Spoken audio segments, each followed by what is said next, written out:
Hey, folks. All right, so I was chatting with that gentleman, Paul, from Paul's Garden, that's out here in my neck of the woods, and we had spoken about me purchasing some of the stuff that I don't have growing right now from him to sell at markets that I'm going to that he isn't. And I'm here. Look at the amount of space he has. Oh my God. Oh man. I am loving this.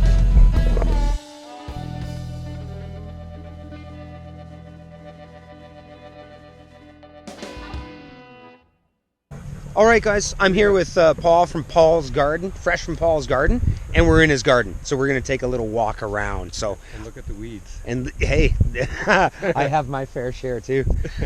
All right. So when did you start growing?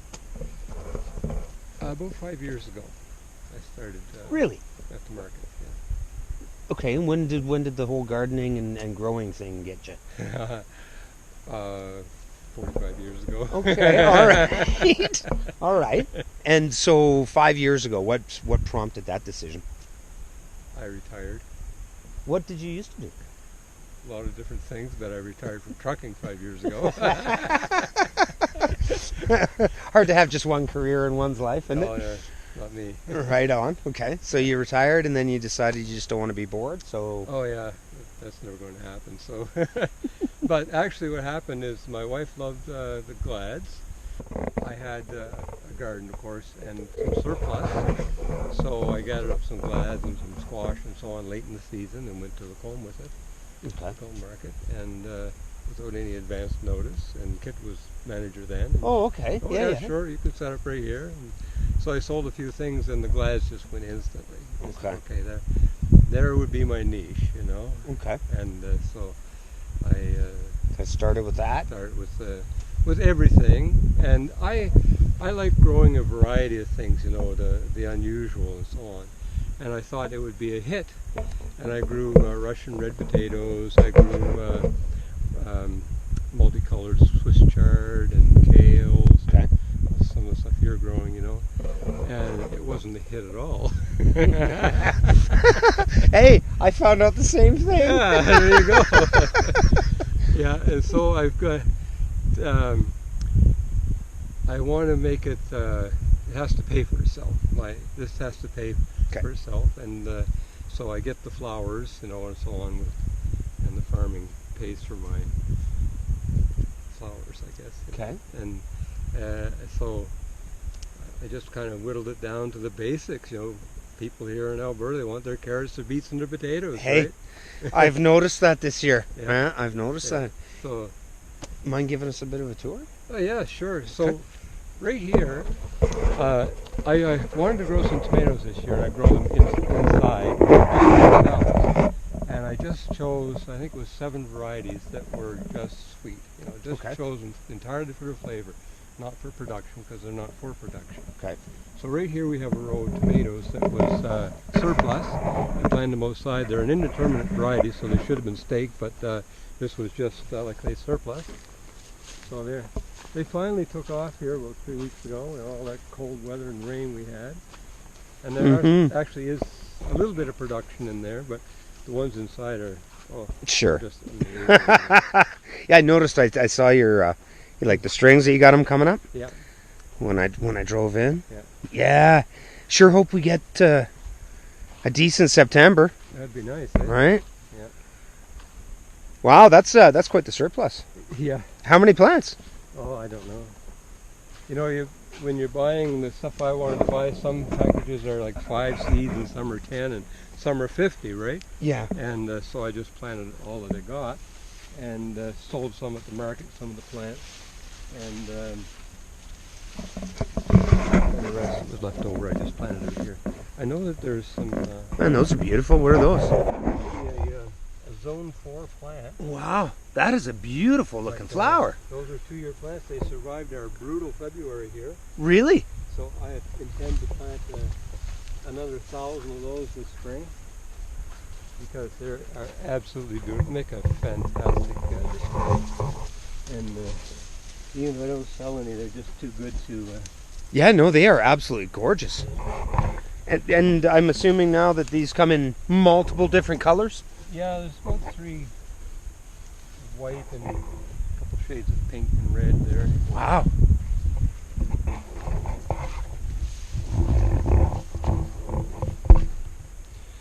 Sun gold? Yeah, these are some. We had this already. I grew sun gold last year. And my field rose did very, very well. It was a jungle. But at the end of the season, there was a really nice harvest off them. So, Yeah. yeah. And here we have begonia disaster. Oh, what? Yeah. I'm not the only one that messes something up. Well, What happened here? every year I try a different flower Okay. to sell. And we actually had bought a hanging basket from Market on 12 last year. Okay. And it was absolutely beautiful. And I said, oh, I got to grow some of those, right? Mhm. So I ordered some tubers and planted them, thinking that they would be in bloom. You know, I planted them in February, and I thought they would be in bloom for market season. Okay. They're just blooming here in the last few weeks, and very poor germination. Only got a fraction, probably about 75% actually germinated. More difficult than I thought to grow begonias from tubers. Okay. Most of the growers grow them from cuttings. Okay. You know, they order the cuttings already started in February, so they've already got a jump on it, right? So do you have a suspicion though that next year, because you grew them from tubers, they're going to be strong? Because this year was a bit of a weak year trying to feed the tuber to get used to where it's at, or I don't really expect a whole lot from these. Okay. So what will you do different then? I won't grow begonia from tubers. Okay. So Yeah. you'll be just buying cuttings or taking your own? I don't think I'll do it at all. I'll just keep Okay. recycling these for myself, Okay. you know, and the odd one will sell, and that'll be good. And but they're gorgeous. Yeah, they do look beautiful for sure. Mini white. Yeah. And the gladiolus this year are way behind. I have taken a dozen out of those 4 rows. I should have had 1,000 of them there already. Oh my. Yeah. Okay, so just like everything else, it's ridiculously It's so behind. cold. It's so cold. And here we have some dahlias. Oh, okay. I have 3 different kinds of dahlias. That one you're looking at is Rebecca's World. Rebecca has a very colorful world. Yeah. Man, that looks nice. Sylvia. Doing really well this year. Wow. Isn't that nice? That is gorgeous. Oh, that's got to be a little bee heaven, hey? Crawling in and out of those things. Wow. Is that a poppy of some variety? Yeah. Okay. Orientals. Oh, okay. Yeah. I was gonna say, it Still a looks couple like... of blooms coming. They're gorgeous. I want to plant some more of those too. They're such a wonderful display earlier in the season. Just, Right. yeah, you Very can- short-lived, but still Yeah. gorgeous. just so- Huh.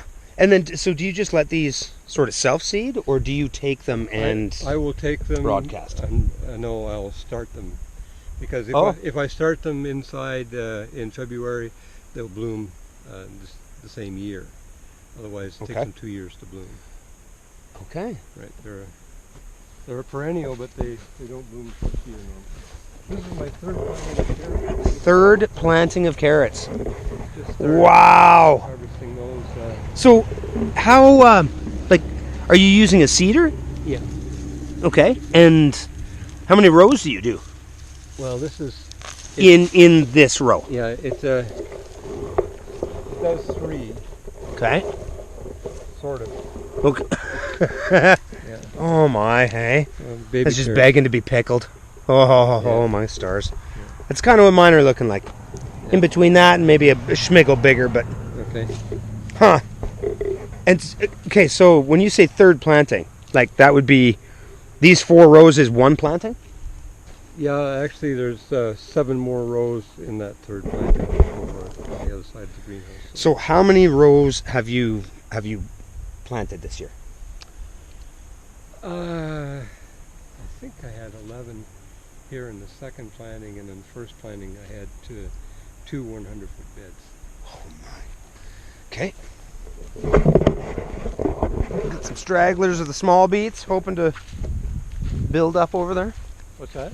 Just stragglers from beets that you harvested earlier? Yeah, I'm just finishing those 4 rows of beets today. And I'll start on my second planting.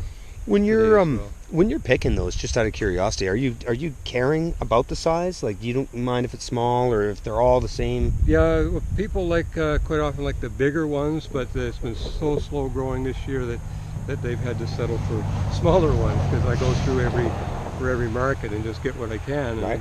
they're getting a bit like this. The last picking there were a few bigger ones, but this year it'll be very late before they get any bigger ones. And these have been in for longer, it seems. These are the second planting.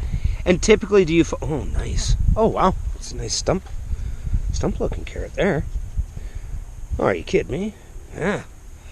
Wow. And again, same cedar, and you do like 3 rows per row? I just do 1 row, and it has a double shoe, it has a triple shoe, but the belt only has 2 rows in it. But just the way it works, some fall into the center row as well. So. Okay. Fair enough. Yeah. Yeah, I'm still trying to get used to my cedar. What do you got? Jang. Yeah. So here we have some liaxus. They got hailed last year and set them back last year. They didn't bloom, but they're doing good this year. Oh my. So whites and pinks. They're an interesting flower because they bloom from the top down. Oh, okay. Yeah, I guess. I was thinking about my lupins, and they're from the bottom up. Oh wow. So would you say, Paul, that you were into flowers before veg, or was it veg before flowers? Vegetable before flowers. Okay. Yeah. Okay. But I like the flowers. So this is. Well, there's nothing wrong with that size. Yeah, I'll be harvesting these today, and it's a little smaller than people like, but they'll take them anyway because that's all I have. You got them trained, bud. Yeah. So, in how many rows of, pardon me, beets? I have 5 more rows, so it's 9 rows altogether. Wow, 9 rows. I will just go through these every time, every harvest to get the best. Pick the biggest, Just take the biggest. leave the rest. And when you do that, you're thinning them so they continue growing a little faster every time. And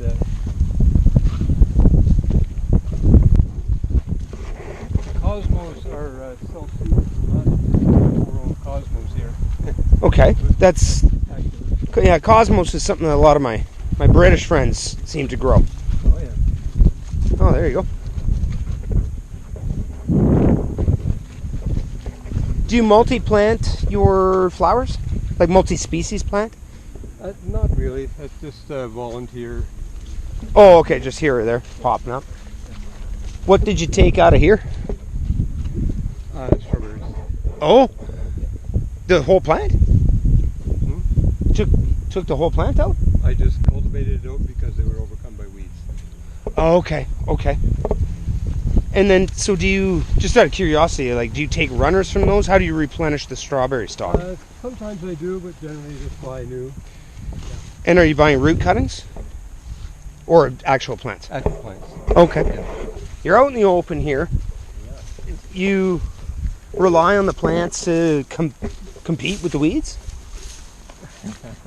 I mean, yes, we all do, what we can to try to fight the weeds, but I mean,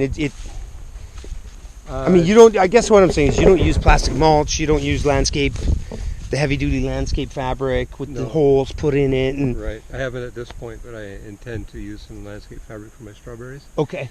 I've found strawberries particularly difficult to keep weeded, and so I'm going to try a landscape fabric. But I'll show you over here another thing I've tried. Okay. The last of my remains beginning to bloom, so I'm going to take 10 heads out of there for the market tomorrow, and I think that'll probably be it. The last of my garlic, and it is weed challenged. Okay.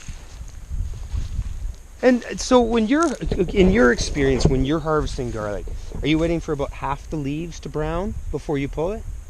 No, you count from the top down. When there's only 6 green leaves, it's time to harvest.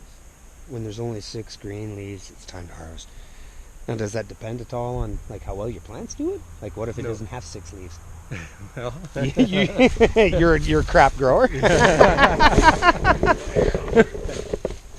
Wow, look at them all. And so these are still coming for you. yeah. And Late though. Mine really late. and what do you like? So out of this, if we get a decent 4 more weeks, like, will you get 70% of this off? Probably not. Not this year. No. I expect maybe 50% off. And are these perennials? You have to dig the bulbs up every year. You got to dig the bulbs up of these and then store them Yeah. and then plant them again in the spring? Yeah.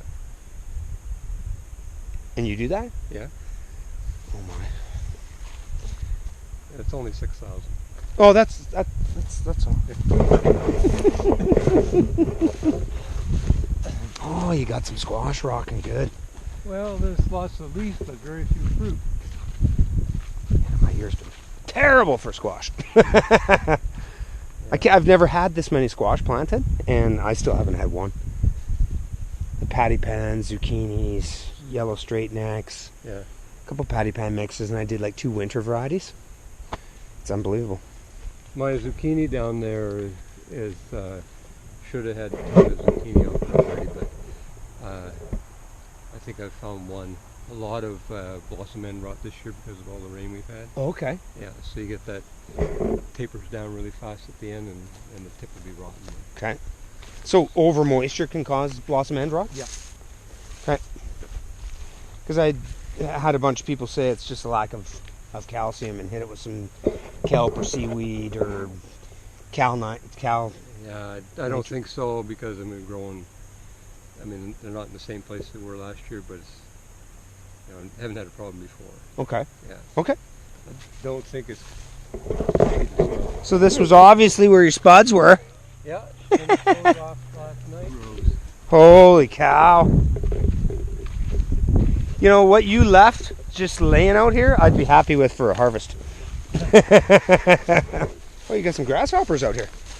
I haven't really seen too many this year. Another one today. First warm day we've had. Welcome to summer, folks. Yeah. What do you got over here? Saskatoons? I have some Saskatoons, I have some cherries, I have some high bush cranberries. So here's my strawberry experiment. I was wondering when I pulled up. I'm like, what in the heck are all those red barrels? I really like this because you can weed these standing up. You can pick them standing up. You Right. can plant them standing up. You can pick blossoms standing up. Oh, and you And got the your beans in there too. Yeah. Not bending over is a big deal. It is for me. It is. Love It is for anybody that gardens. Yeah. Like, When I came out here with a 5-gallon pail and picked the first pail of beans, I was like, oh yeah, I like this. oh my. And then so tell me how do you build this up? It can't all just be soil. You put some hay in the bottom and Yeah, I actually made a mistake and I put too much straw in, and then soil. And the straw decomposes really fast, so it settles down. And some of those barrels of strawberries, they're down a third. Okay. So Okay, yeah, I see. I'll have to do things a little differently next year. So you would just then lift that plant gently, add what you want, replant. Yep. And then they winter, obviously, in here. I don't know. This is the first year I've done Okay. it, and I was thinking I would move the barrels together and buy a construction tarp Yeah, yeah. and cover them with that insulated construction tarp, and that would hopefully do it. And the other reason to do it in the barrels is because the deer love my strawberries, and it's just. You have very small deer if they can't get into here. But it'll be easy to if they're covered with construction tarp Yeah. and so on. Oh, you mean in the winter In is the when winter, they yeah. munch on them. Yeah, they like them in the wintertime. And just a standard Drip line? standard drip line. Yep. Nice. I really like this beans. Mm-hmm. Well, because you do spend so much time harvesting, right? And I mean, like a large, Yeah. long row like this, I mean, I know how I feel, at the end of that. Mm-hmm. I feel like I'm plowing the beans under. Yeah. What variety do you grow? Those are provider.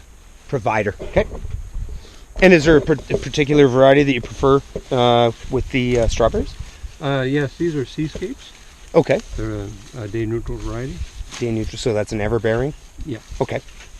Because that's kind of, to me, that's sort of the only thing that I think that Western Canadians should grow. No. No? Because it just seems like we have such a short season that if you just limit yourself to one splurge in the spring, you know. Yeah, I hear you, but you get the same production off of June bearing. It just happens sooner, all together. Okay. Yeah.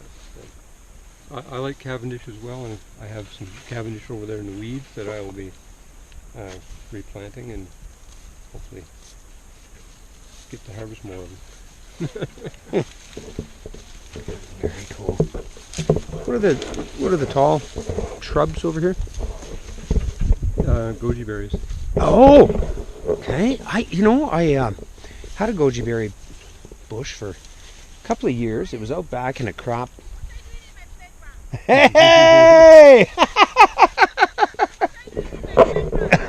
I'm here doing a little interview.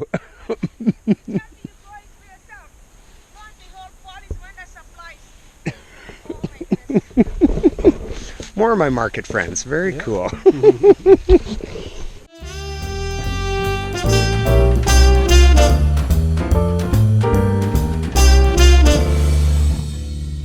All right, that was awesome. So I got a full tour. Paul didn't want the camera on inside there, that's absolutely fine. His inside growing area is extremely cool. It's in an old educational building, and he's got stuff going on in every room, whether it be growing or just woodworking or I don't know. It was really neat.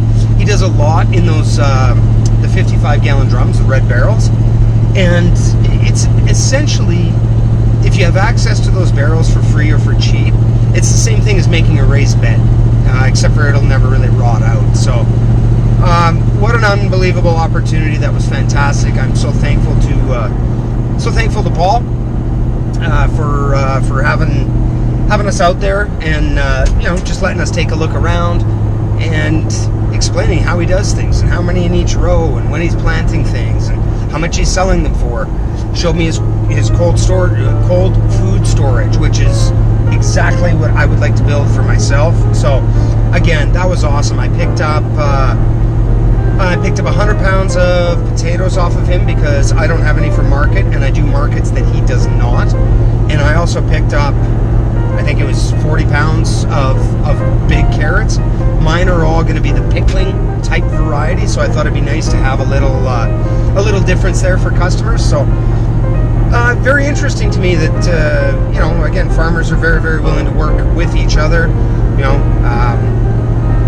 That was just a great experience. So I will explore this a lot more and with other farmers in the area, and I'll make sure that I bring you along. If this is the type of content that you enjoy, please feel free to subscribe. It doesn't cost you a thing. You can also hit the thumbs up because it doesn't cost you a thing to make my day, or you can thumbs down and it's not going to ruin my day. If you would be so kind as to share this type of thing on social media, that'll help my channel get a little bit more traction than it currently has, which I would also appreciate. So again, until the next farming adventures, have an awesome day. Love you guys. We'll see you later.